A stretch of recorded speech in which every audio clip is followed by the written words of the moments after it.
All right, everyone, welcome to the Jazz Society of Santa Cruz County's interview, our first jazz chat interview with Scotty Wright, a pianist and vocalist who is well known to many of our members, but it occurred to me when I was thinking about this that there's just so much that I would love to ask Scotty, but you're in the jam, you never quite get the chance to have a real conversation. So we're gonna have a Never. real conversation here. Um, Please open up your chat so that you can ask questions. I'll be watching the chat, and I'm gonna put this information in the chat for anyone who needs it, just about where our newsletters are and that sort of thing. I assume everybody who comes will be someone who gets a newsletter because that's how you got the link.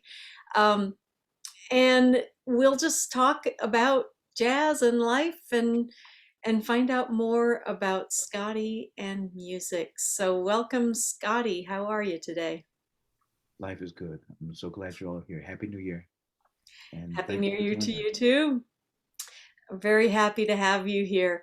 Um, you know, the we all know you because you play a lot in the area and you're often a member of our house band for our jam, which was supposed to start up again today, but thanks to Omicron, we're here in Zoom again. Um, but I wanted just to start from the beginning. Why music? What was it that attracted you to music? I know you as a man of multiple skills. You are verbally brilliant, write beautifully, and I bet you had other choices, but you music caught you. How did music catch you? Well, it is really circumstance of music chose me. Um, I grew up as a kid in a very, very rich time in our history here in America, because I grew up at a time when demography didn't own everything. So people listened to music, period. And we had the most amazing television show that was on the air when I was a kid called The Ed Sullivan Show.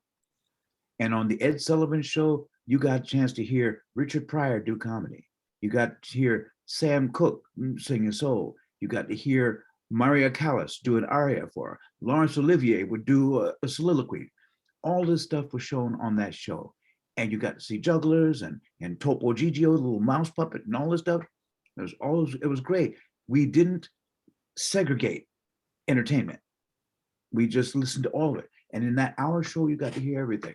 The first coming of the Beatles and the Rolling Stones were on that show. And we could sit there and go gape about the music, what we could hear over the screaming and yelling. But it was wonderful. It was wonderful. So as a result of that, I never got into a mindset of music being right or wrong for you. If it touched you, it's yours. And that was just it. So we sang on the playground, we sang on the school bus, we just sang. And it really wasn't until I was in high school that I started getting serious about singing, because I was in a school choir. And they're talking about, oh, so well, you're a baritone, but we would like you to sing tenor. I said, whatever that means, okay, fine. but yeah, when I was in senior year in high school, I went on the road with a review, and so I toured around the country here. And then after I graduated, I stayed another year, and we actually got to tour Europe. So we were in Italy and a little bit in So Germany. so where did you go to school? Well, my father was in the army, so I went a lot of places. I first went to Oh, school in Augusta, Georgia. By the time I was 7, I was in Germany. By the time I was 10, I was in Monterey, California. 12, I was in Taipei, Taiwan. 14, I was back in Monterey. And 15, I went to Tulsa, Oklahoma to join the show, and I was gone for 2 years. wow. And So, and so it was just school where you got your musical training, or did you also have private training or training at home? no, actually, my folks didn't really sing a whole lot around the house. My mother was a lover. We had a beautiful voice, and I loved the show tunes and the crooners, Sinatra and Johnny Mathis and Keely Smith and that sort of thing. My dad was into jazz, so it was from him that I heard Brubeck and John Coltrane and Dizzy Gillespie and Oscar Peterson. And so I love listening to all of that. I listen to all of it. My sisters ran outside the house on Sunday afternoon when my mother wanted to clean the house. She owned the record player then, so she put on The Sound of Music and she put on Johnny Mathis' greatest hits and stuff like that. They went somewhere else. I sat there and listened to the stuff, and I learned it, and I can still have memories of myself standing on a hassock by the couch, standing up on a hassock about 8 or 9 years old, singing the solo of Mother Abbess in Sound of Music, saying "Climb every mountain" and trying to sing it in her key to it till you think, oh, it was pretty funny, pretty fun. It was quite embarrassing, but hey, that's how I learned. And so when I started music to work professionally, I said, well, I only know about 15, 20 songs. About an hour later, I found that I knew 15, 20 more, and then more, because all the stuff was in my head. It was the show tunes, and then it was Motown, and then it was Stevie Wonder, and it was Johnny Mathis and Frank Sinatra, and all this stuff. All that stuff stuck in my head, so it was great. Yeah, and that seems to me to be such an important place for musicians to start. I mean, I had the same experience that there's so many songs where I'll think, oh, I don't know that song, and then I'll just start singing. It's like, oh, I do sort of, that's in there. There's like this space in your head, and the whole time you're a child, all of this stuff is building up. Yeah, Did you feel like your travels, you're living in other countries, affected your musical understanding at all? yes, it helped my understanding, but most importantly, it helped my humility, because some people might consider that I'm a master at what I do at home in jazz, in this particular music. I go to Taiwan, I'm in kindergarten again. I don't know the language. I don't know their musical language. I don't know the musical written language that they're using, and all the different sensibilities of music don't apply there. Same thing when I go to an Arabic country, and in different places I go. Same place when I go through something is in French. It's amazing. It's an incredible experience to do that. But basically, I think the most important thing is it allows you to realize that there is no one way. There is no one way to play music, to learn music, to share music. There's no one way to do things. And once you open yourself up to the possibility of alternatives, it it makes you not only incredibly humble, but also very, very voracious for any new experience and anything that you learn. Hmm. Yeah, and jazz itself, the roots of it are so much in the meeting of cultures, and so that, how do you feel when someone is really doctrinaire about what jazz is? Do you feel like your background leads you to have a different perspective? Well, it kind of amuses me. It really amuses me, some of the generalizations that people make about jazz, because what that tells you is the limitations of their experience. I mean, even the well-meaning people who want to tell you that, well, jazz is black music and things of that sort. Well, I respectfully would suggest that since there were a whole lot of black people existing on the African continent, and jazz did not begin there, then maybe it's not just black people. It could have been the struggle. It could have been just the proximity of having different races and ethnic groups all mixed together. But it couldn't be just black, because blacks have a whole continent to themselves for the most part, and yet jazz didn't evolve from that. They say that also it was the meeting of the emotional side of African music and their music as communication, and the formalization of European notation and instrumentation. Well, that doesn't work either, because European countries colonized Africa as well. as they did in the United States. So that fallacy doesn't apply. It was really just a situation where there's a certain microcosm that occurred here that gave people the opportunity to express themselves differently. And that's the main thing that people forget about music and jazz. It wasn't just a question of your being next to different people and different experiences, but it also gives you the freedom of trying things and adopting them just because, there's not a conscious, well, I'm going to sit down and I'm going to invent jazz. Didn't happen that way. As a matter of fact, I don't know any real music that does happen that way. Yeah, that's well, 12-tone music, I believe, happened that way. But otherwise, I knew I was gonna be able to come up with an example. But you're right. I mean, you listen to early jazz, and so many of those players had played in Western style marching bands, where True. it was oompa oompa. It was like, and they just started adding that little swing, Sure. and when you listen, it was interesting because I listened. You can hear on YouTube, they found a piano roll that was a recording of Scott Joplin Mm-hmm. playing, I think it was Maple Leaf Rag, I can't Right. remember. Have you listened to it? No. It's fascinating. You should listen to it, because I was trying to answer the question, that did they was the idea of swinging the beat happening yet? And when you listen, it's like it's like sort of morphing in and out. Like you can hear the beginnings of jazz in hearing how he played. Well, that's Really wonderful. interesting.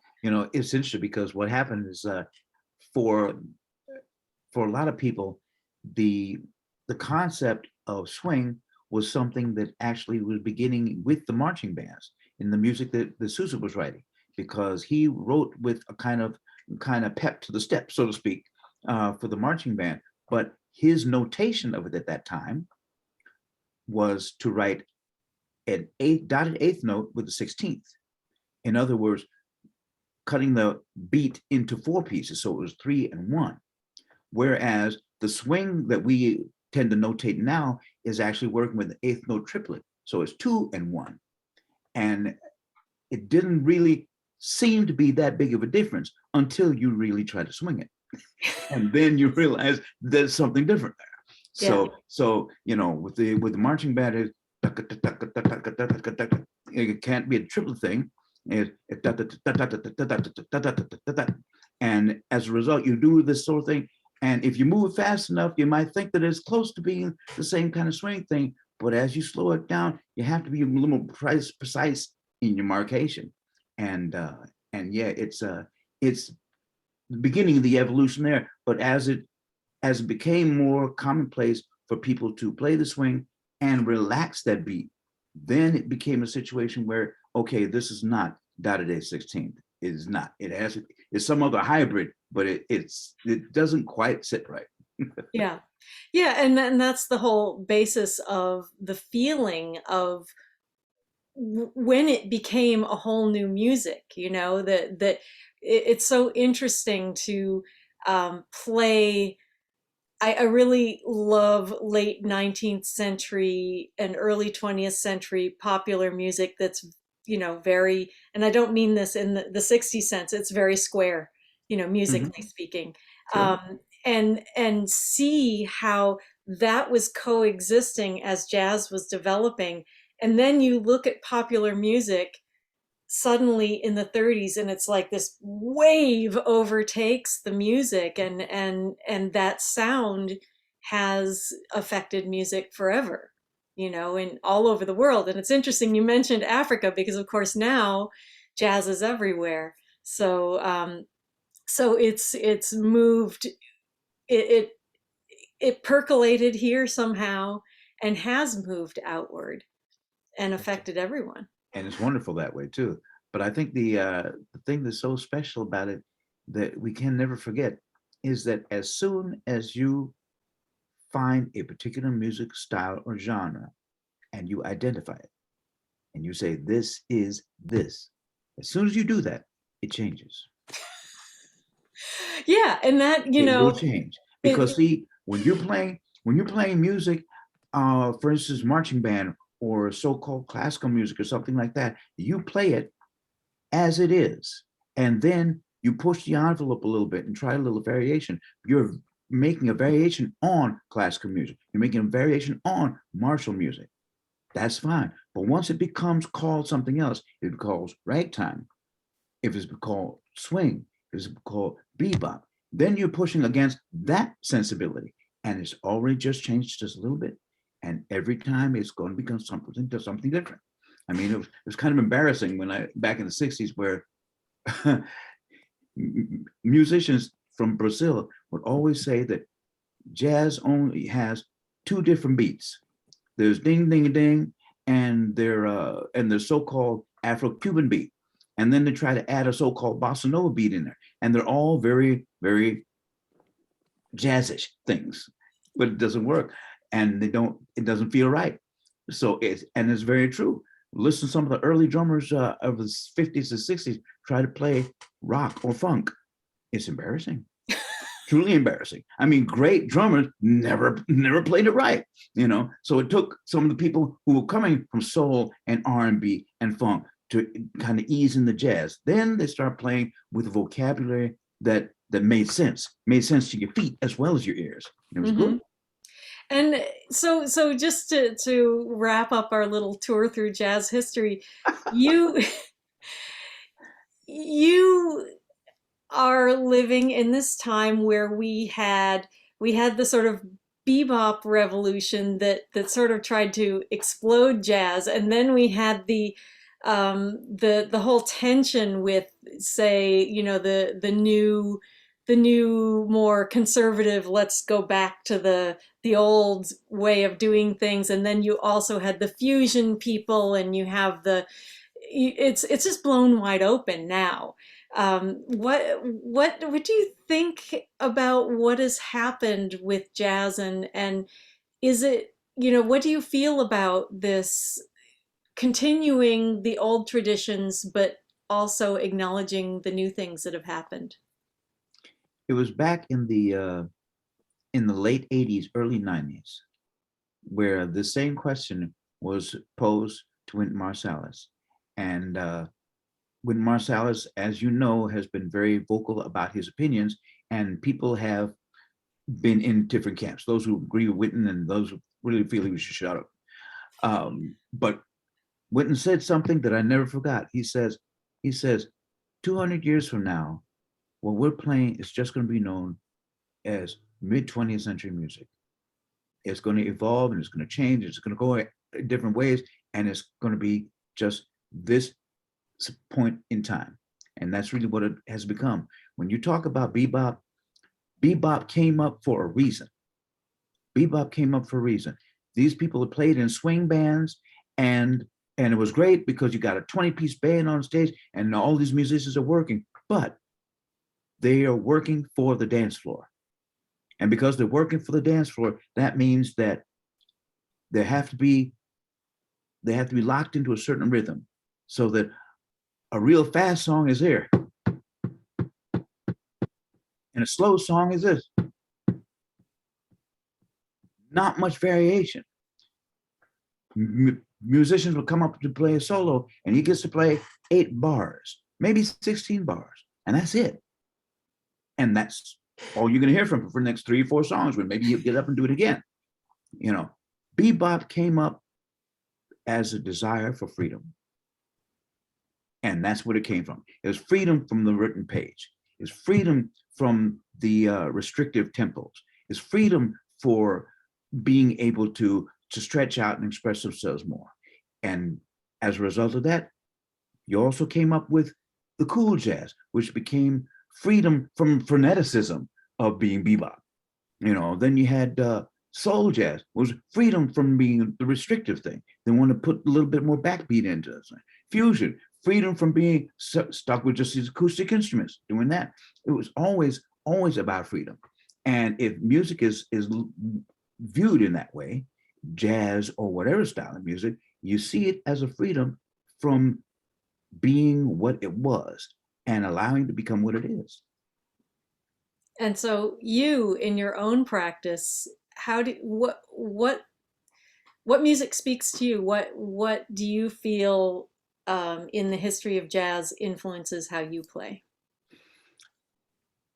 In the climate of today's world where I have the right and the privilege to self-identify, I call myself a jazz singer who specializes in post-bop and standards. That's where I live.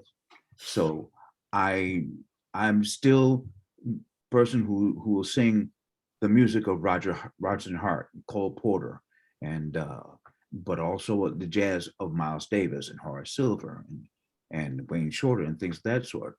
I I sing the standards, ballads and swing things and maybe a bit of blues in there, but also bossa nova, also some R&B influence in there. You know, I do all that full spectrum. The two things as a jazz singer that I have omitted from my experience have been vocalese and rap. The reason for that is because vocalese was a music where you take words and attach them to an instrumental solo, a recorded instrumental solo. So in order for them to be valid when you perform it, to get the understanding of how that works together, you have to sing this melody exactly the same every single time and do the words exactly the same. That's the restriction of doing that. I ain't about that. I'm a singer who enjoys being able to improvise and play to the musicians around me, not just listen to recording and recite that. So I don't do that.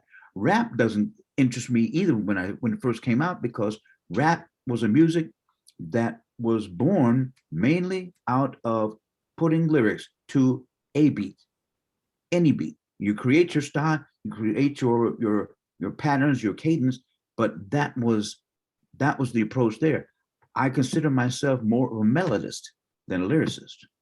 And I would be basically just mumbling after a while, trying to think of all these rhymes that work in that. And that really doesn't interest me. Also, as a footnote, I have very deep respect for the craft of lyric writing. And I like the idea of internal rhymes and create different patterns working with the music. And so I've been very I've been very uncomfortable with the modification of words to kind of make a rhyme, even though they don't. And so that's part of rap that they get very special. I hear people talk about who were raving about, for instance, Eminem, who can take any word and come up with 20, 30 different so approximate rhymes for it. And people say, yeah, that works together. That works together. Why not for me? Yeah, I was gonna say as soon as you said rap, I thought, it's so hard for someone who loves melody to go there because we love part of loving jazz is loving melody, I think, and even the least melodic jazz is still all about notes, right? That That's there's it. notes in there. You know, So, I had to I had to correct people at one time when they talked about rap because most people assume that if the person is vocalizing, then he's become a singer. So they used to identify this person as rap singers. I said, well, that's not really fair because this person isn't singing. If you want to call him a rap artist or something like that, that's fine. But to call him a rap singer is to be unfair to him because he's not singing in the way that we think of singing, yeah. where you take a note and you hold it and you move it on to another note and that sort of thing. He's not doing that. Mhm. He's speaking in a particular case with the beat, not to the beat, but with the beat. And I feel as though it's unfair to call him something he's not. It's like an answer to a question I gave online recently. Somebody said, "Do you consider Aretha Franklin to be a mezzo soprano?" Who cares? Aretha Franklin may be singing in the range of a mezzo soprano. She has not thought about classifying her voice in that manner, and it's unfair to the mezzo sopranos of the world and to Aretha to be tried to compare the two. It doesn't work. Yeah, Doesn't work. it's not about classical classifications No, of it doesn't. voices And has a and lot to do with vocal quality and not necessarily range. So, you and know, most importantly, bringing it back to current events, it is not a question of someone choosing to self-identify a woman who's not here anymore. Aretha Franklin sang. She didn't give you any kind of identification about her music except I just sing. yeah, She's gone now. So you can have a conversation about what she was singing, but Aretha Franklin sang Aretha, yeah. and no other classification needs to apply. Yeah, exactly. So Ken had a couple of good questions for you. One Yes, was I can. when Scotty goes to learn a new tune now, what is his process? So I know, you know you have an unbelievable I love, people give you charts and you're like, yeah, yeah, whatever. Because you just have this incredible encyclopedia in your head, and you wrote about never needing to use lyrics, and I'm just in awe of you because I think every decade of my life I used to perform 100% from memory. Then Mhm. I needed the chords. Now I need the lyrics. I'm like, I feel like I'm losing. But you have this incredible encyclopedia, but you're still learning music. So of course, because all of us are, what is your process? How would you identify something you want to learn to sing, and how do you go about it? Well, I'll give you an example very clearly. I was called recently to perform a songwriter's demo. So I was recording this person's songs. So I'm getting them to them. So I'm getting 8 new songs that I'd never seen before, never heard before. So basically, I look at the sheet music. He did give me audio files for each one of the songs, so I can hear where it's coming from there. That's the first thing I have to do. I have to listen to it and get an understanding of how it feels, and I I let the song wash over me, same way as I'm reading a book or watching a movie. I don't try to give it myself any kind of attitude for it until I've experienced. The next thing, I go through the lyrics because really, when it comes down to it, I really feel singers' one and only advantage. Well, sometimes that's too strong. The main advantage over an instrumentalist is the fact that they can communicate with the general public in the language the general public uses, words. So I go through the words. I'll look at how they feel, how they're constructed, the cadence, the rhyme schemes, all those things. Get that under my fingers, so to speak. And I also allow myself to see how the storyline unfolds. Back in the old days, they used to call pop songs or pop lyrics a 3-minute movie. You got 3 minutes to tell beginning, story, and end, and it should make logical sense from beginning to end. You should be able to, Everybody should be able to know if you made a mistake and switched the verses because the line of the song is broken. So I want to get all that stuff down. Then I have to look at the melody and I have to see where the melody is going, married, of course, to the harmony. Most pop songs are very rudimentary with regards to the harmony. So basically, it's a 1-6-2-5 thing, or the 1 to 4, or rather 1 minor to 4, kind of the Mr. Magic, or it's too late, baby. They do that sort of thing.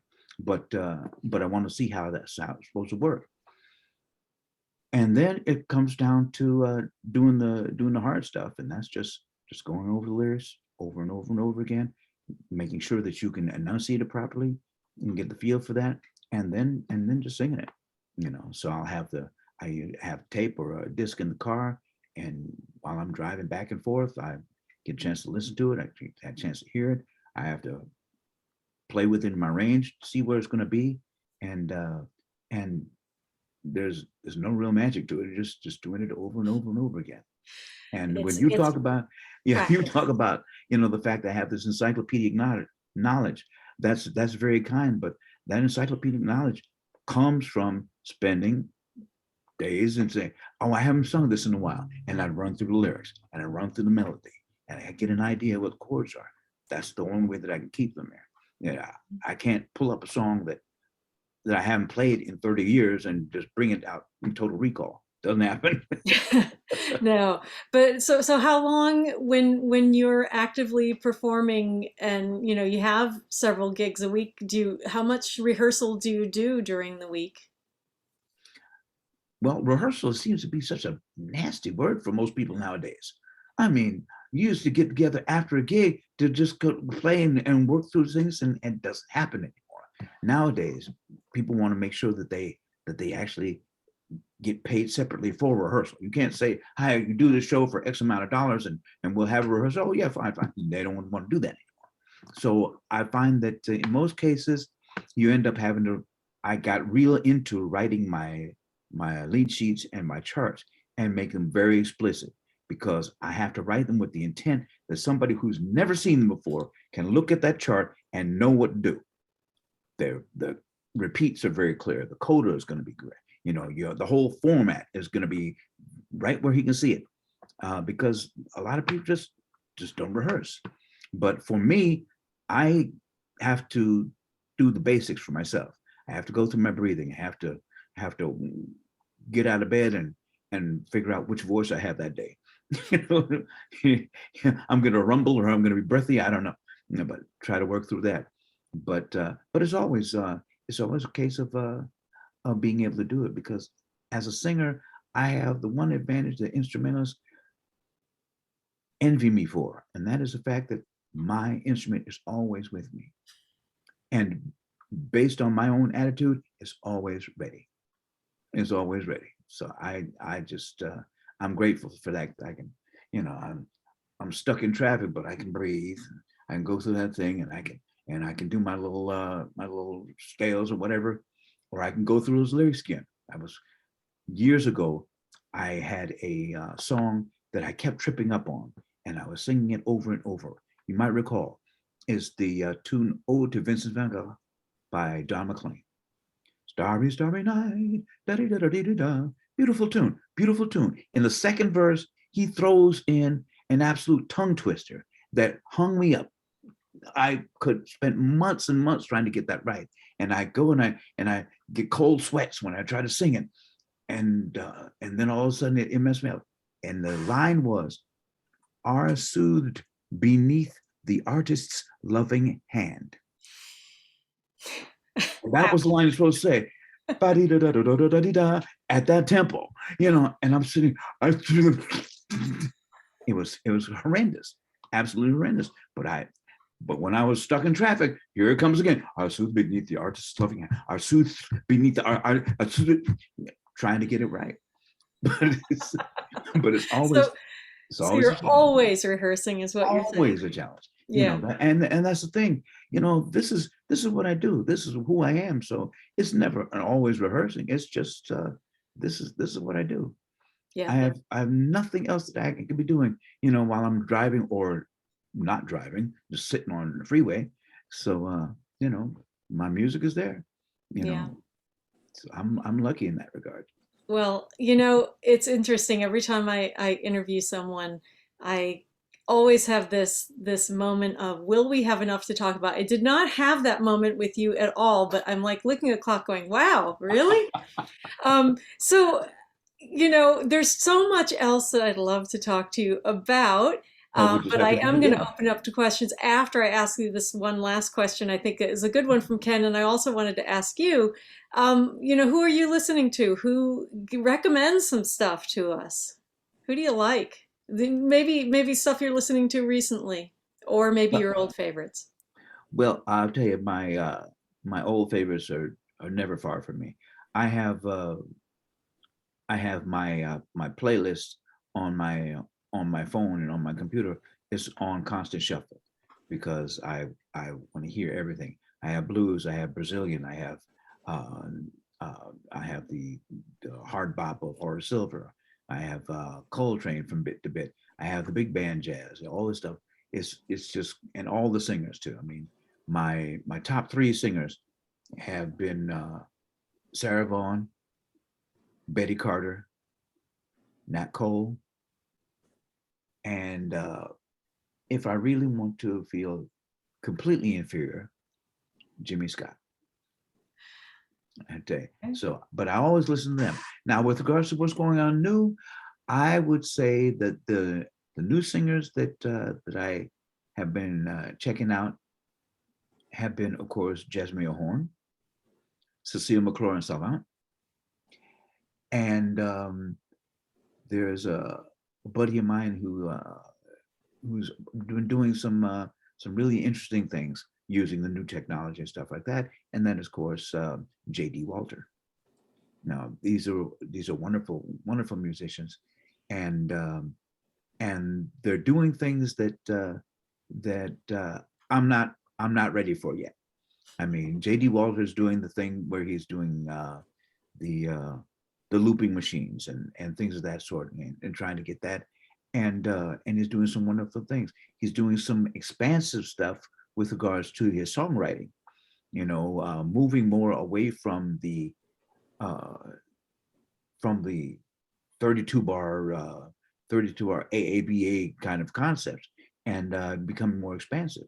And I guess I'm kind of unfair with myself, because my own writing has gone a little bit beyond that. I haven't really been a slave to 32 measures with my songs. So it's good to do that. But I also feel as though there's a harmonic vocabulary that I don't quite have under my fingers yet. But yeah, there's always room for improvement. Always room. Yeah, and I noticed that a couple things. One is that I didn't have time yet to ask you about your own work, your own composing, and the other is the number of female singers that you mentioned as inspiration to you, which I love, because a lot of singers just seem to think that you have to stay within some narrow zone. It's got to be someone who's got a voice like yours, or it's got to be someone who sings the same music, and I just think that's really limiting. It's cool that you mentioned such a wide range of It singers. is, but music has no gender, and more importantly, music has no particular instrument. I mean, it's you talk about men just listen to male singers and vice versa, but I know a lot of musicians who only listen to saxophonists because they play saxophone, or trumpet because they play trumpet. Music is happening throughout the entire spectrum, the entire band. And if you're listening to just your job, you're missing all this other stuff. When people listen to Sarah Vaughan, for instance, and listen to the amazing stuff that she does, they don't realize that she's doing that music and creating it in response to what's being played by her bassist, and how her phrase is answered by the piano player. Same thing with instrumentalists. Miles Davis is great, but you listen to Beautiful Line that Miles played. Miles played that line because Herbie Hancock fed him that information. You have to listen to all of that so that you really understand how this music is constructed, because jazz has always been music of the moment. It's not an arranger who sits there and says, and we'll put in this part for the oboe. He doesn't do that. It's all been played right then. It makes it happen. And that's what's wonderful. It's just wonderful about it. It's beautifully constructed that way. And yeah, that's where you also find train wrecks. But then again, if you don't take that risk, you ain't getting nothing. Yes, I'm sure we've all been involved in train wrecks. Once or twice. Once or twice. I've been involved in classical music train wrecks too, so I can tell you Oh yeah, oh yeah. even when you have a conductor who's saying, "Oh," they get this look on their face, and you're like, "Oh yeah, we're all just trying to figure it out," So yeah, so I want to thank you. I want to ask everyone who's listening to please either, um, you know, I guess raise your hand so that if you want to speak, so that we don't have people talking over each other, and turn on your mic, or That'd be great. type something in the chat if you have questions, and we'll take a few minutes for questions. Please do. Because I can always ask more and more and more questions. Really? That would be great. Do we have any questions? You knew? I don't even know how to see if somebody raises their hand in here. I teach in different software, so I'm not Oh, seeing any questions yet, but I'll just shoot you a couple more while because some people might be typing or okay. thinking. Oh, I have There, a Oh, go question. ahead, Rick. there's one. Yeah. Hey, Rick. When you're playing in an ensemble which is interactive, and there's one or two members of that ensemble who are very obviously not listening to anything, how do you handle that? You're asking me if I'm assuming that you're asking this contingent on the fact that I am the leader or at least the principal soloist at the time. Yeah, well, sure, yeah, yeah. Well, that's when I have two choices. I can either ask for something specific, where I can ask the guy. We have different terms. You can also say, "I need you to stay home with the baby," and that is a terminology usually given to the rhythm section, bass player or drummer, because I need you to lay that down. So I'm singing on top of it. So to say stay home with the baby, when you're talking to a bassist, I need him to play the roots, play the groove, be solid with it, be committed to it, because it's getting too nebulous. The other thing that you can do when you have a soloist who noodling behind your singing, sometimes you can just lean over your shoulder and say, "I got this." Just gently remind them, "Yeah, I'm still working." Yeah. Because I mean, that's the problem I used to have when I first started playing for people. I started noodling behind these guys, and he said, and I had a saxophone and turn around to me. He said, "It's my turn." I said, "Oh crap." But once break time comes, you can also take them aside and say, "Listen, I need you to count more," or I say, or I need you to give me a cleaner feel. Don't give me something that's so busy. We need to do that. But it's good to be able to do a one-on-one situation, because a lot of times a band leader barks at a guy on the stand, and then ego gets involved in it, Mhm. and so that becomes a real problem. But yeah, I just do something lightheaded.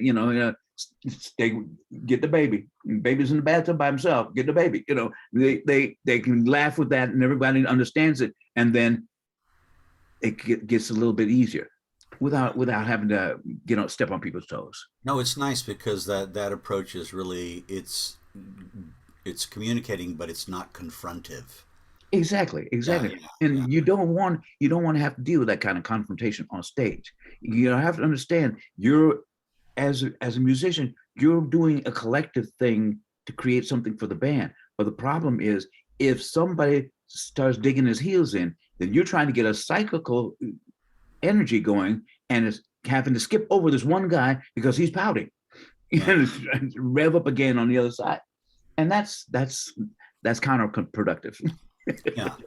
Well, then there's a corollary question I have, because a problem that I've had in the past is being in the rhythm section, not being the leader, is playing with a leader in a situation who is not listening to the singer, or not communicating to anybody about what the ending is going to be, or how Mhm. the how the even how the track, how the tune will turn out if they want it to be a certain way, and they're not paying any attention to it, and I've had a hard time with that one, because I lose serenity around that, you know. Uh, Well, the problem is, I find that if you have a leader who is unclear about what the ending is, it's good to talk about that beforehand, or just if it's a instrumental band that's just playing, just be verbal about it. You want to turn around, you want to vamp, this sort of thing, and try to get that going with them, because a lot of times there's some people who believe that jazz just happens, and that's nice, but there are there are certain things that are codified in this music that will help us to be able to get something done. Now, a lot of people do like to say, "Well, let's just see what happens." That's fine, but if you are working behind a principal soloist or a singer, that person usually is waiting for you to help them.